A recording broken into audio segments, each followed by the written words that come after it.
मैं समझता हूं आने वाले 25 वर्ष हमको स्व जागरण करने वाले वर्ष है, स्व जागरण करने वाले वर्ष है।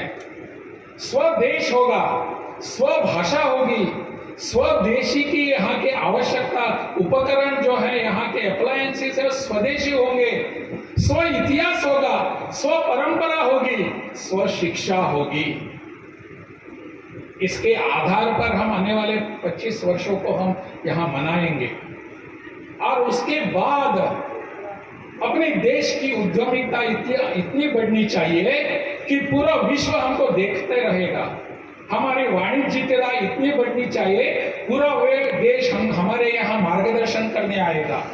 हमारी शिक्षा इस प्रकार की बढ़नी चाहिए कि पूरे विश्व के लोग फिर से नालंदा में आएंगे और यहाँ से शिक्षा प्राप्त करेंगे। इसको स्व जागरण कहेंगे हम।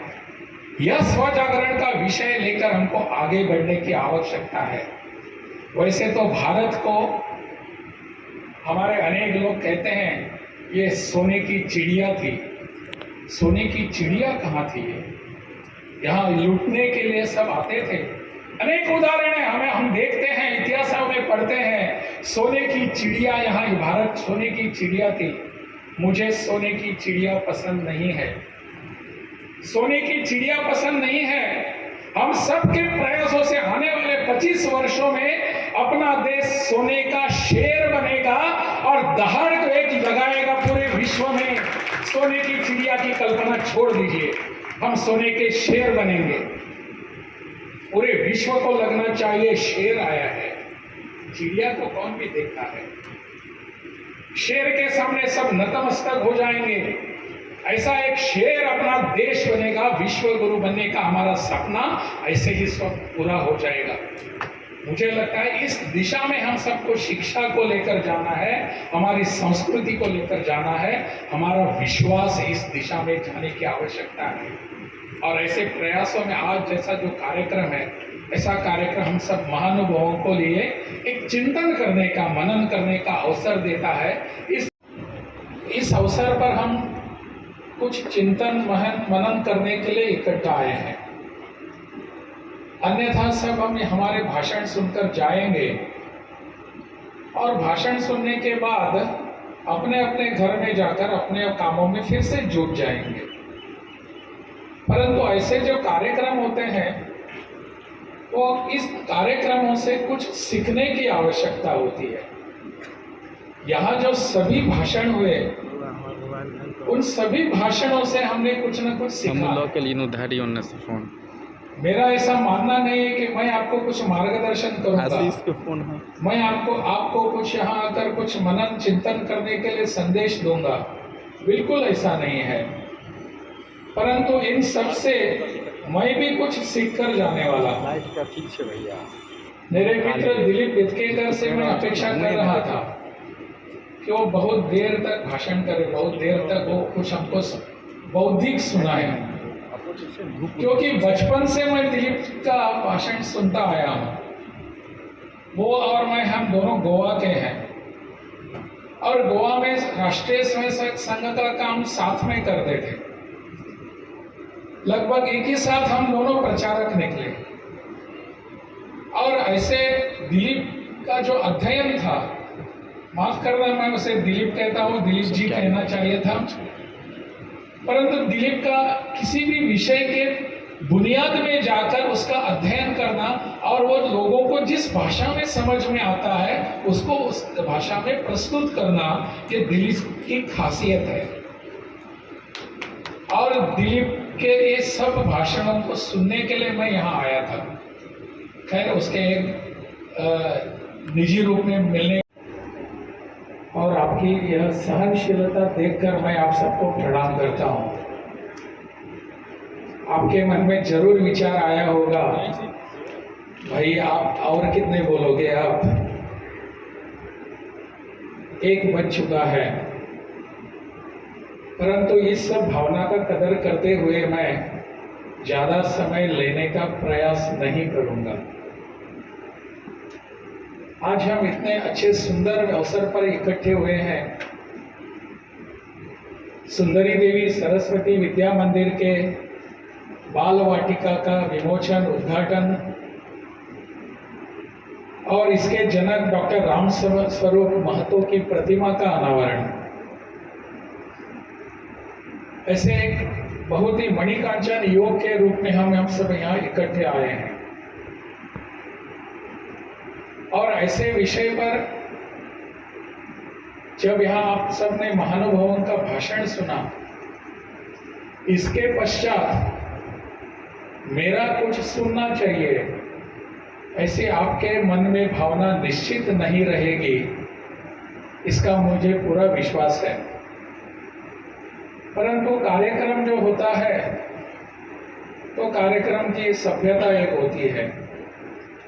जिसको यहाँ प्रमुख अतिथि के रूप में बुलाया गया है उसको भाषण करने के देने के लिए आवश्यकता होती है, और उसी कारण मैं यहाँ आप सबके सम्मुख उपस्थित हूँ। इस अवसर पर यहाँ मंच पर उपस्थित हैं, अभी अभी जिनका आपने उद्बोधन सुना, भाषण सुना, ऐसे मेरे मित्र, विधान परिषद के विरोधी दल के नेता तथा यहाँ के प्रदेश के भारतीय जनता पार्टी के नवनिर्वाचित अध्यक्ष श्री सम्राट चौधरी जी हमारे साथ उपस्थित हैं। यहाँ के लोकप्रिय सांसद प्रिंस राज जी, राष्ट्रीय स्वयंसेवक संघ के क्षेत्रीय कार्यवाह आदरणीय डॉक्टर मोहन सिंह जी, विद्या भारती के बिहार के जो राष्ट्रीय शिक्षा नीति आई है, इसके आधार पर हम आज जो हमारे दिलीप वित्केकर जी ने बताया कि परम वैभवम नेतुम एतत्स्व राष्ट्रम की जो भावना है, वंदे मातरम का जो विश्वास है, भारत माता की जय की एक मूल श्रद्धा है, उस तक जाने की क्षमता अपने राष्ट्रीय शिक्षा नीति में है। इसको समझकर हमको आगे बढ़ाने की आवश्यकता है। यह शिक्षा नीति मेरी है, अपनी है। दुर्भाग्य से अनेक अध्यापकों को नहीं लगता जो अध्यापन कर रहे हैं कि यह शिक्षा नीति क्या है। यह शिक्षा नीति आगे बढ़ाने की जरूरत है। मैंने विश्वविद्यालय के स्तर पर प्रयास शुरू किए हैं, उनको ये सब बातें बताने की आवश्यकता है, और इसी वर्ष से हमने इसके कुछ भागों को लेकर शुरुआत करने का प्रयास किया है, निश्चय किया है, संकल्प किया है। वास्तव में ये जो नई शिक्षा नीति आई है हमारे सामने, नई वैसे नहीं है। हजारों वर्ष, लाखों वर्ष पूर्व अपने यहाँ के ऋषियों ने, मनीषियों ने जो हमको शिक्षा दी, जो हमारे सामने उदाहरण प्रस्तुत किए, उसी को लेकर ये बनी हुई सब शिक्षा नीति है। फर्क इतना ही है कि हमारे यहाँ जब ब्रिटिशर्स थे, उन्होंने हमको जो शिक्षा नीति दी थी उससे ये हटकर है, उस नीति से यह थोड़ी सी अलग है। और यह नीति हमको इस जमीन से जुड़ने के लिए बाध्य करती है, सिखाती है। इस जमीन से हमारा नाता फिर एक बार जुड़ा जाए और यहां से फिर एक बार हम उभर कर आए और पूरे विश्व का हम नेतृत्व करने के लिए सक्षम हो जाए, यह इस नीति का उद्देश्य है। अब मुझे तो लगता है कि हमारी जो उपनिवेशक की जो सोच है, कॉलोनियल सोच है, इसको दूर करने वाली एक पहली शिक्षा नीति है। First attempt to decolonise our education. ऐसे डीकॉलोनाइज करने वाले अपने एजुकेशन की ये जो नीति है, हम सबके लिए है। मुझे लगता है इस दिशा में हम सबको प्रयास करने की आवश्यकता है। और प्रधानमंत्री जी ने हमको और एक बात यहां दी है, देश स्वतंत्र 1947 में तो हो गया, that was a political freedom, हम यहाँ थे ही। उस पॉलिटिकल फ्रीडम के बाद 75-76 वर्ष हो गए हैं, हम विश्व गुरु बनने की फिर से प्रयास कर रहे हैं, सपने देख रहे हैं। हम विश्व गुरु कैसे बन पाएंगे? बिहार के लोग हैं, वहां हैं, विद्यार्थी हैं, वो मुझे मिले।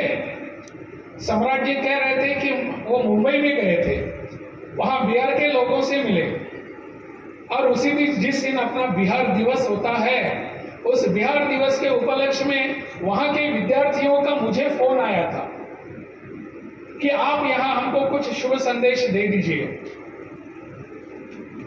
बिहार के विद्यार्थी मदुरई में है, बिहार के विद्यार्थी दिल्ली में है, बिहार के विद्यार्थी मुंबई में है, बिहार के विद्यार्थी गोवा में है। यहां से इतनी अपनी शिक्षा की बड़ी परंपरा है, इतिहास है। ऐसे अपने प्रदेश के सभी अपने युवा शक्ति को बाहर जाकर पढ़ाने करने की जरूरत क्या पड़ती है? हमारी कहां त्रुटियां हैं? हमने इस कमियों को दूर करने का प्रयास क्यों नहीं किया?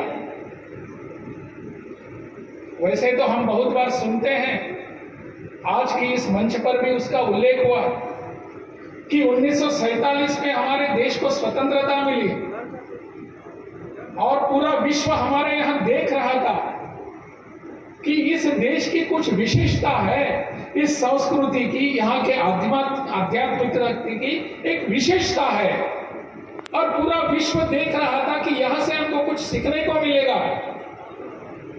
परंतु माफ कीजिए मुझे, अपने उस समय के राजनीतिक नेतृत्व ने इसके तहत कुछ किया नहीं जो करने की आवश्यकता थी। हमारी शिक्षा में कुछ सुधार लाने की आवश्यकता थी। हम बार बार मैकॉले को दोष देते हैं, कितनी वर्ष हमसे दोष देते रहेंगे? मैकॉले ने ऐसा किया, मैकॉले ने ये वहां गलत बातें की, ठीक है की होंगी उसने अपने विचार के अनुसार, लेकिन अब जब हम स्वतंत्र हुए हैं, हम अपने अनुसार यहाँ की शिक्षा की नीति करने के लिए सक्षम थे। क्यों नहीं किया हमने? कहां गलतियां की हमने? दुर्भाग्य यह था कि हमने यहाँ कुछ सीख देने के बजाय विश्व के बाकी के लोगों की इकोनॉमी हो, उनकी शिक्षा हो, उनके प्रयास हो, उसकी ओर देखने का हमने यह सिलसिला शुरू कर दिया। वास्तव में हमारी यहाँ इतनी समृद्ध परंपरा और इतिहास है, इसको लेकर आगे बढ़ने की आवश्यकता थी। ठीक है, देर से हो लेकिन दुरुस्त से ही। आज हम एक नई शिक्षा नीति लेकर आए हैं। राष्ट्रीय शिक्षा नीति 2020 हमारे सामने आज है। उस शिक्षा नीति के तहत हमको आज यहाँ का समाज सुधारने की और शिक्षा में यहाँ की शिक्षा सुधारने का एक अवसर मिल रहा है। हमको इससे दूर भागने की आवश्यकता नहीं है। उच्चतर शिक्षा के यहाँ ने विश्वविद्यालयों से कुछ करने का प्रयास मैंने शुरू कर दिया है, परंतु नीचे से भी इसके लिए प्रयास होने की